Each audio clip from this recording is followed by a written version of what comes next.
Hello, everyone, and welcome to this week's program for the Rotary eClub of Silicon Valley. My name is Cviatko Shirov, and I'm a director with this Rotary Club. I will be your host for this program. Every week at the Rotary Club of Silicon Valley, we bring you exciting programs, inspirational programs focused on innovation, entrepreneurship, education, and humanitarian service. And this week, we have a very interesting speaker talking to us right from the Silicon Valley.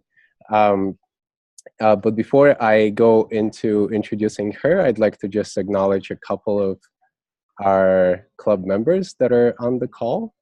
So on the call here with us, we have Chris Cochran, one of our resident Canadians, just under me as I see him here. Yes. And next to him on the screen, we have Monique, who's also based in the Silicon Valley. So with that, I'd like to welcome our speaker for this week, Dr. Maureen O'Connor. Dr. Maureen O'Connor is the new president of Palo Alto University. And she's been with the university for less than 2 years, about a year and a half or so. And she's going to be talking to us about the history of the university, an update of sort of where the university currently stands and her vision for the future. She actually, prior to joining the university, she was in New York. So she was there for 18 years or so, and I'm sure she will share some of that experience with us. But with that, I will pass it on to Dr. Maureen O'Connor. Welcome, Doctor.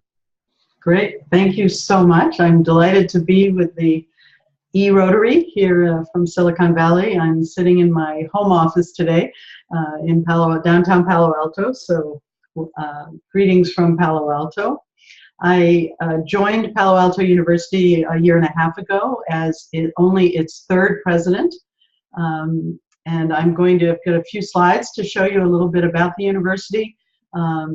But it is noteworthy that in the field of higher education, I followed an amazing president, Alan Calvin, who was president of Palo Alto University for 32 years.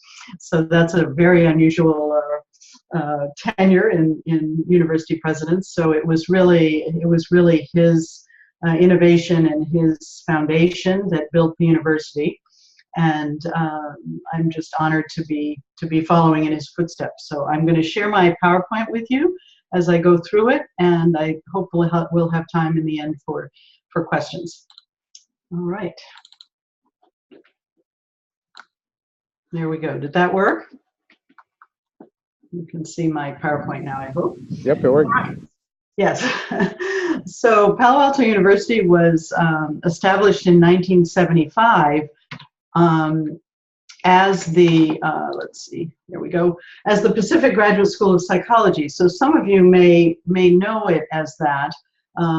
It was established by really a group of students after Stanford decided to eliminate its clinical psychology training program, along with a lot of other universities that really wanted to focus on science, on research rather than on clinical practice training. And a group of students got together and said, well, where are we going to be able to receive the training that we need in clinical psychology? And they kind of formed a co-op, and that became one of the first professional schools of psychology. And really, they were really at the cutting edge at that time. And in 2008, so quite a few years later, Pacific Graduate School of Psychology transitioned into becoming Palo Alto University. And what many people in Silicon Valley tell me is that they've seen the sign on 280, but they didn't really know what it was all about. So Palo Alto University, or PAU as we call it, is a nonprofit independent university, and we focus exclusively on psychology and counseling. We offer programs at the undergraduate, master's, and doctoral level.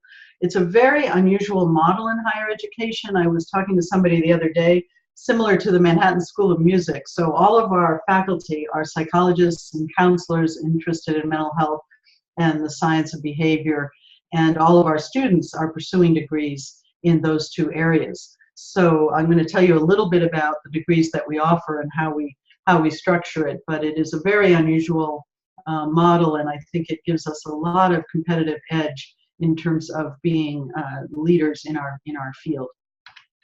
So if you look at if you look just overall at, this is just California data, but I think it's instructive. If you look at the undergraduate population in California, I think most people assume that students are in the UC or CSU systems. And actually, almost a quarter of all undergraduate students are in the independent sector. So AICCU stands for the Association of Independent California Colleges and Universities, kind of a mouthful. And there are 78 of us across the state, and we have about a quarter of the undergraduate population, and 3/4 of those students are California residents. So some of you probably realize that the UCs and the CSUs are what's called impacted. That is, there are something like 1 million students who would like to be in those systems who are not able to get into the systems because they are full.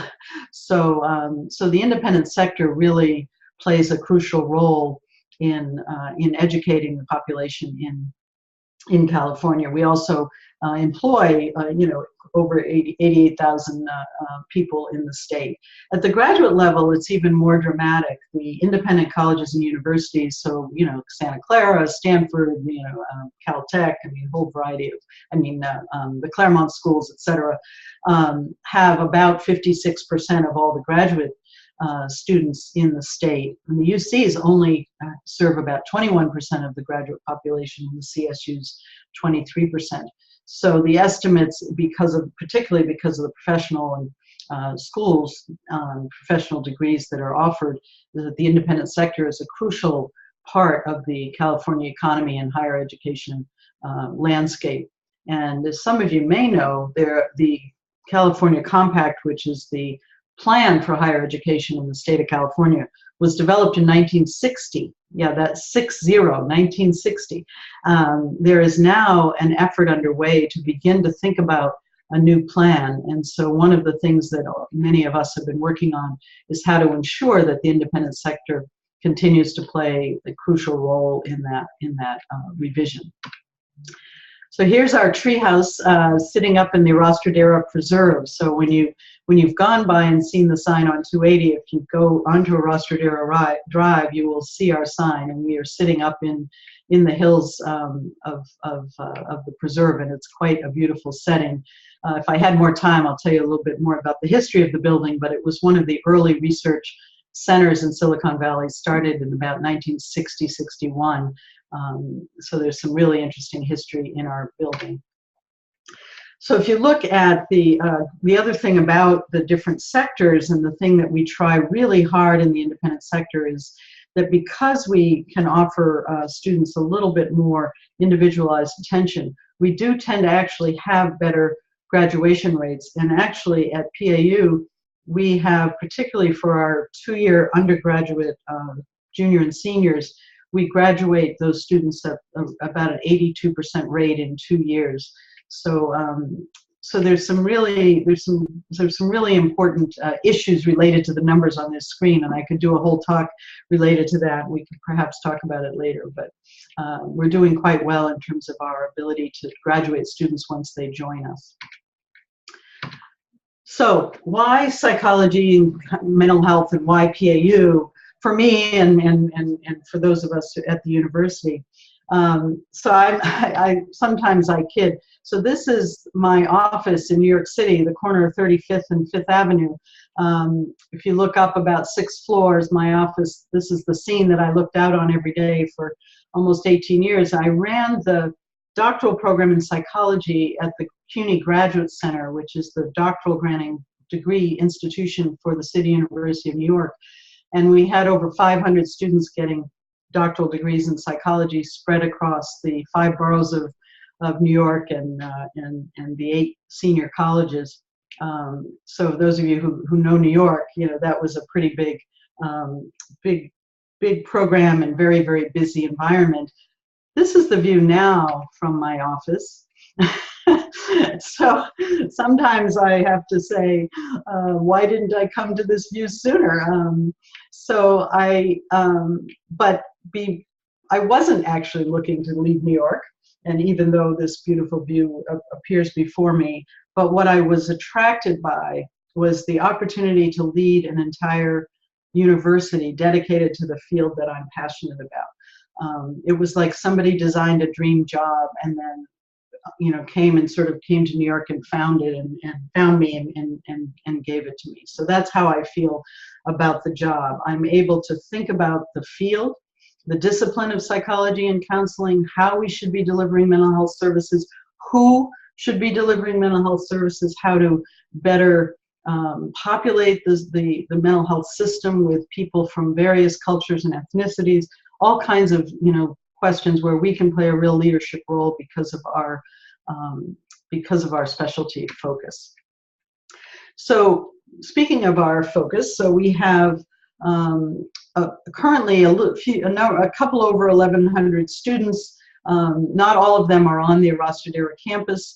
Our undergraduate completion students, I'll talk about in a minute, are physically located on the community college campus. We partner with De Anza and Foothills Community College, and we actually run our courses on their campus, so those students are there. Our master's students are both in residence, but also largely online. So we have one of the only KCREP or fully accredited online master's in counseling programs west of the Rockies. And then we have a large PhD program, which allows us to really think expansively about the field. I'll talk a little bit more about it. And a PsyD program, which is a professional degree program with a little bit less attention to research and more focus on practice. So let me tell you a little bit about each of these programs. So the PhD program in clinical psychology was the first and only program for a long, long time at the Pacific Graduate School of Psychology. It was initially accredited in 1988. We now just recently received 7 years of accreditation, which is the longest period you can receive. It's a residential program with 1,500 to 2,000 hours of predoctoral supervised clinical training. We have over a 90% internship match rate, which is an important outcome for our field. Those are students who are trying to they have to do a full year of predoctoral supervised internship.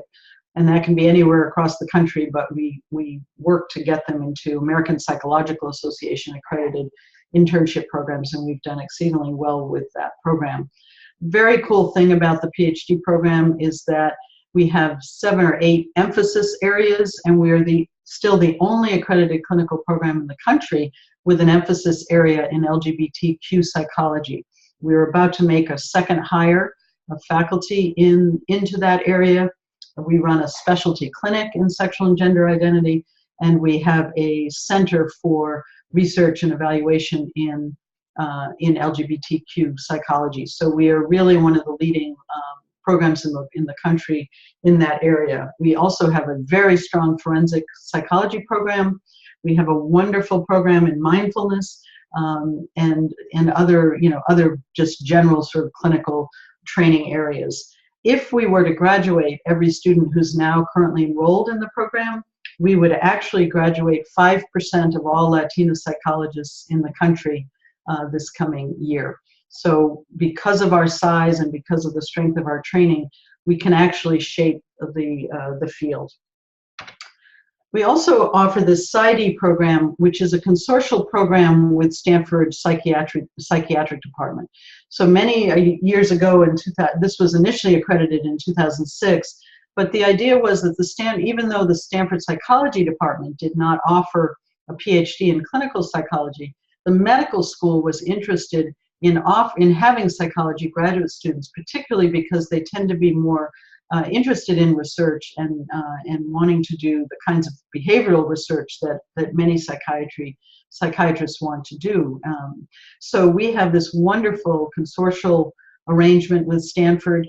The students are physically at Stanford most of the time, and we are but their degree is from Palo Alto University. So it's a wonderful program. I could go on and on about it.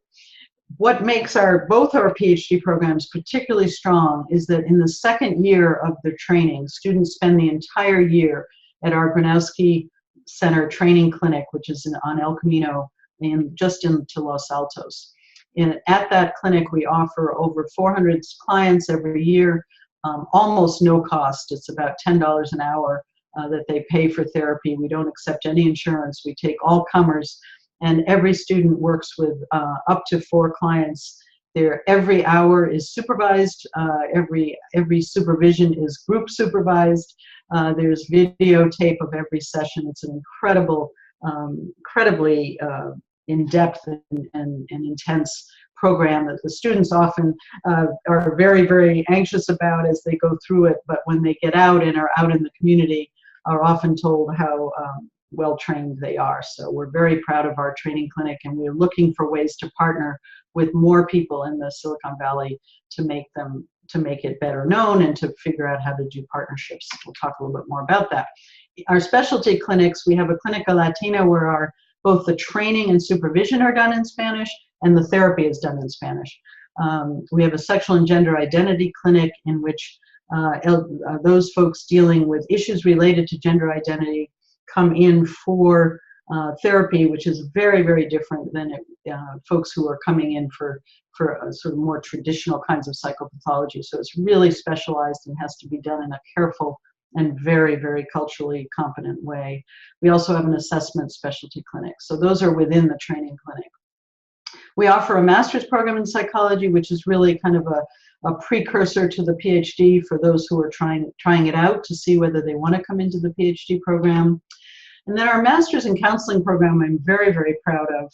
We have amazing faculty in this program. We are sending dozens of well-trained mental health counseling license eligible counselors out into the community mental health systems throughout the entire area.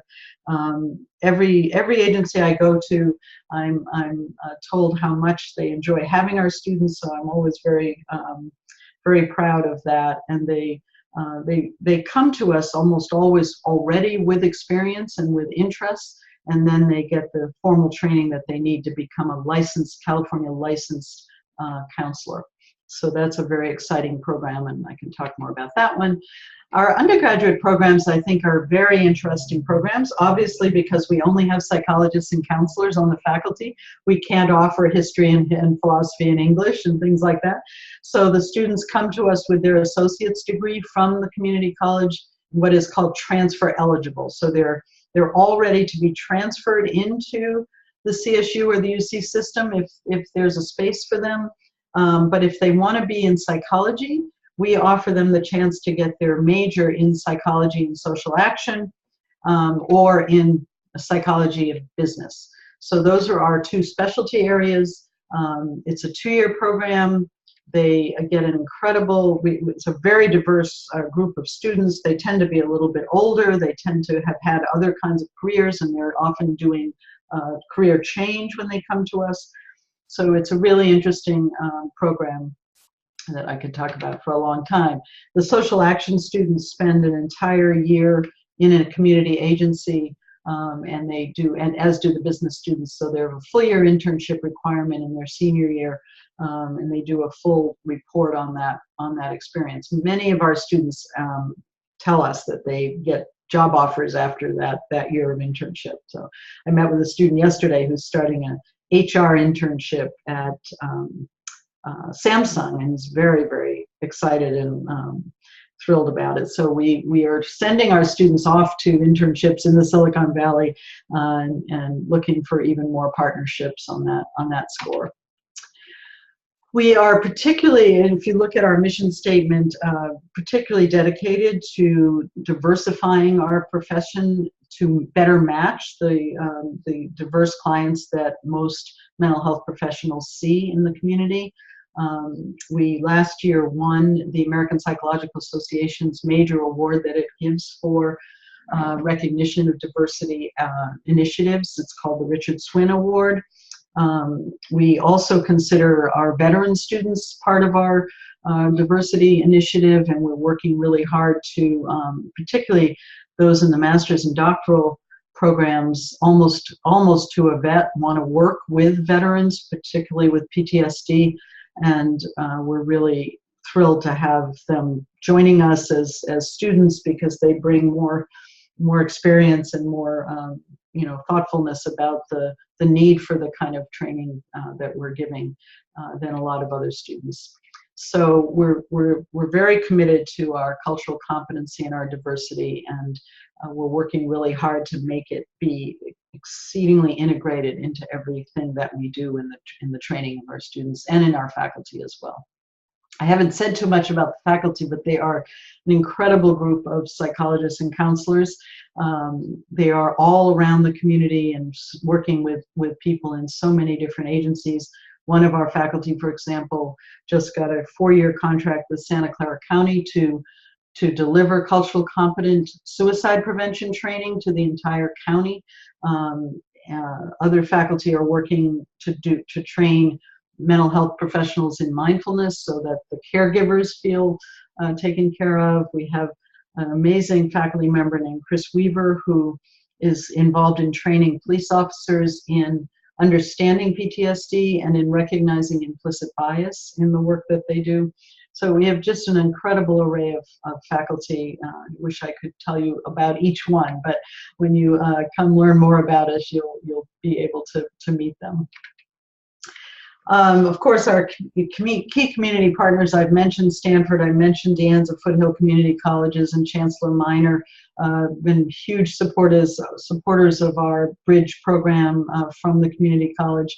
College of San Mateo is another partner. We offer a program at San Mateo and work with the administration there. We have many of our students in the Palo Alto VA, as well as 200 other agencies around the Bay Area, but particularly Palo Alto VA. We have a specialized practicum for our students there, where they only take Palo Alto University students into the practicum, and students, of course, get incredible experience working with the veteran population at the VA. We work with SHAC, we work with Catholic Charities, with so many other agencies. One of our major future initiatives, I think I'm almost out of time, future initiatives is to expand our efforts in telemental health, which is an area I think we could work with partners throughout Silicon Valley. We're building a continuing professional studies program for those with licenses already and needing additional training, and always looking for more ways to partner with the community. So I think I'll stop and take questions. Oh, Maureen, thank you so much for this. This is great. A lot. Okay, so I see that you stopped sharing your screen. This is good.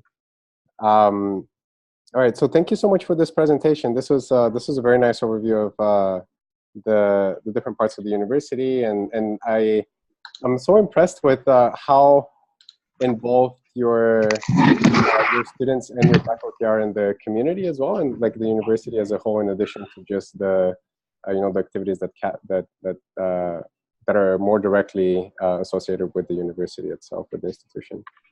Yeah, well, one of the things about clinical training, as opposed to other training in psychology, which we could talk more about, but students are required to do huge numbers of supervised hours of practice, and that some of the agencies say to me that they wouldn't be able to offer the services they offer without the student practitioners, because they expand the existing staff.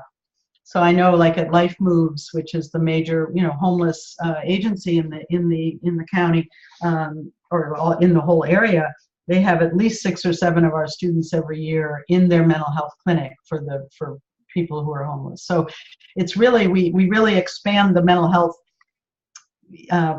service population because the students need the hours. It's like a mutually beneficial. That's very cool. Very nice. So Monique, do you have any other question, or do you have a question before I go into one or more of my own? Sure. Maureen, I'm wondering if you could talk a little bit about sort of the future of this field, and in terms of mental health work as a profession going forward?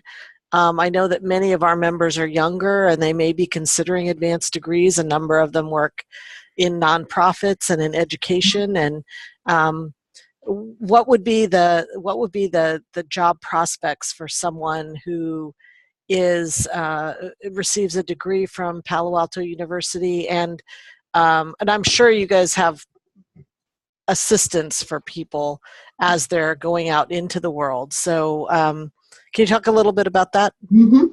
Yes, I mean, if you look at the workforce numbers from various sources, perhaps sadly, I mean, the need for mental health services is ever increasing, and I think there's several things in our environment I think have really contributed to that. One is, as you know, the sort of increased anxiety and depression among adolescents.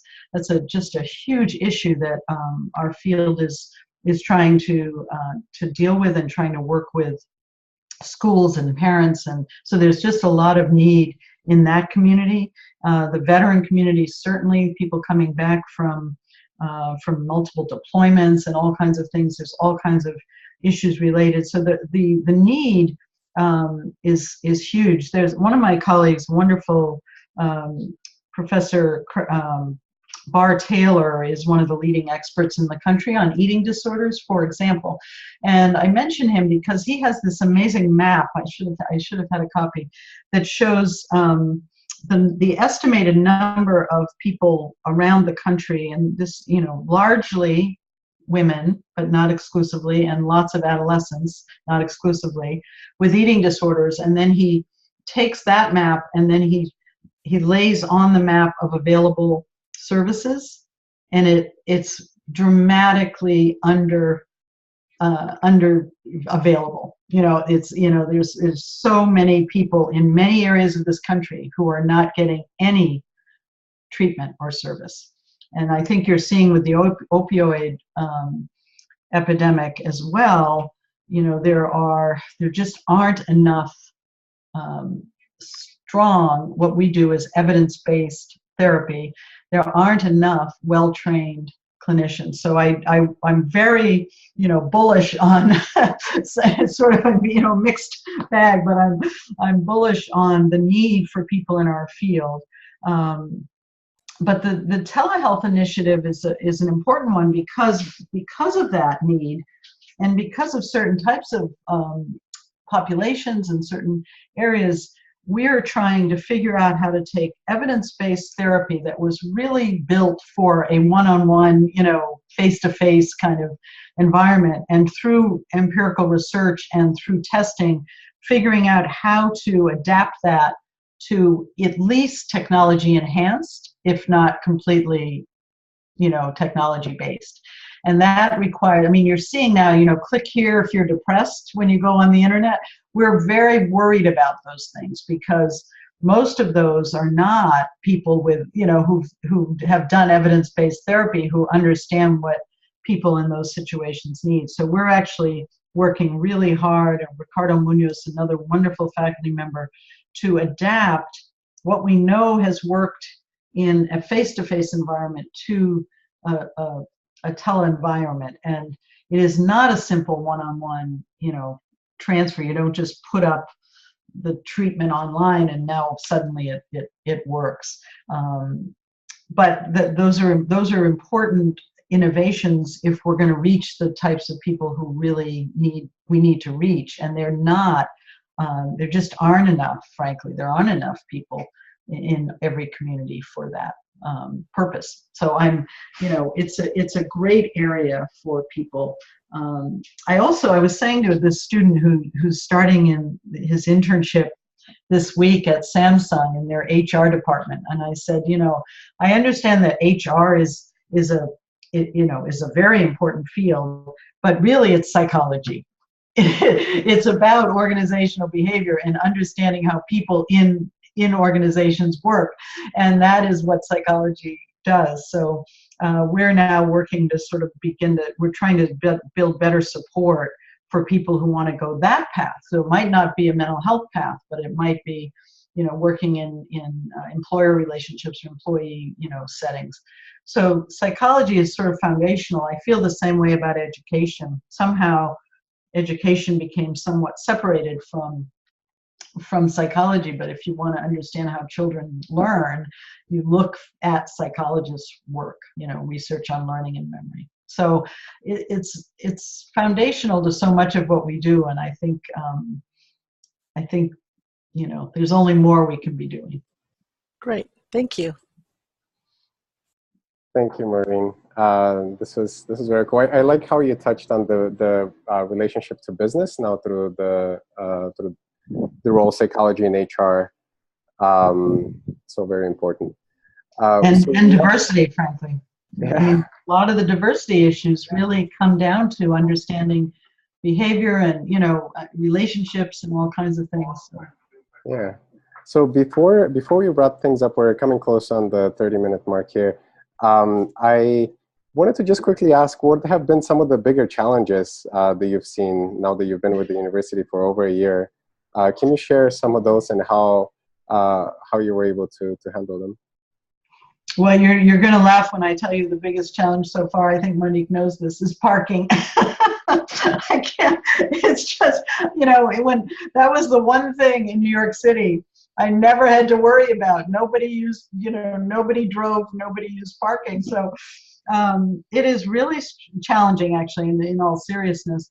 Our really lovely campus in the Rostradera Preserve has a finite number of parking spaces, and because of its location in the preserve, we cannot build, or expand on it. And our clinic, similarly in Los Altos, has a limited set. So we are, and so the physical, it's more than parking, but the physical challenges of managing a university where people are in different settings. Some students are online, some faculty are online. Some students are at the community college, some are in Rostradera, some are at El Camino, so that challenge of sort of creating a sense of community and unified sense of a university where it's not the it's not the old liberal arts college where you drop your kid off at in the middle of Iowa and then they're there. We are really in the middle of Silicon Valley and we're kind of all over there. So that's a big challenge. It's not just parking, but it's the physical, creating a sense of community without all being in the same physical space. So that's really been an interesting challenge. I would say the other challenge, and this is really a higher ed challenge of the moment, is the business model. So higher education has basically been sustained through primarily tuition revenues and fundraising. And though that's really not, in this day and age, it's not a sustainable model in terms of really providing enough revenue to offer particularly the kind of in-depth training with all the supervision and things that we do. So our continuing professional studies initiative is really about trying to expand the set of folks that we can attract to receive the quality, kind of education and expertise that our faculty have. So that's really a business model question that a lot of you've probably read about. Some small schools are closing. There are a couple of law schools have been closing. Other smaller schools are struggling. To make the model work, because as the populations shrink a little bit in that age range, there are just simply too many schools. So our specialized nature kind of counters that, but we also need to think more creatively about our business model. So, for example, we have companies now approaching our faculty to work with them to develop apps, right? So the company can develop the app, but we have the substantive knowledge, right? So that kind of partnership, that's not what academics have typically been thinking about, so it's helping everybody to kind of think more expansively about how we can get our expertise out to the world. Yeah, very, very cool. Very creative with all the different use cases that you shared with us have been quite creative. So I like that. So Maureen, I think we're coming towards the end of our time here. What I'd like to do is just wrap things up here for the members on our call real quick. And then I'll give you the final word for our club members here. So for everyone watching this week's program, thanks for joining us. We hope you enjoyed the presentation. Don't forget to let us know that you were here. So fill out the attendance survey and leave a comment in the discuss section below. You can ask Dr. O'Connor a question, and hopefully she'll come back and answer some of those. So with that, back over to you, Dr. O'Connor. Great. Well, I would love to hear from any of you. If anyone would like to visit the campus, let me know. You know, for me, sort of a strong mental health, strong foundation of mental health is what is going to make our communities thrive. So we are really, really committed to trying to help us do that in the world. So thank you very much. Thank you so much for this opportunity. Thanks, everyone.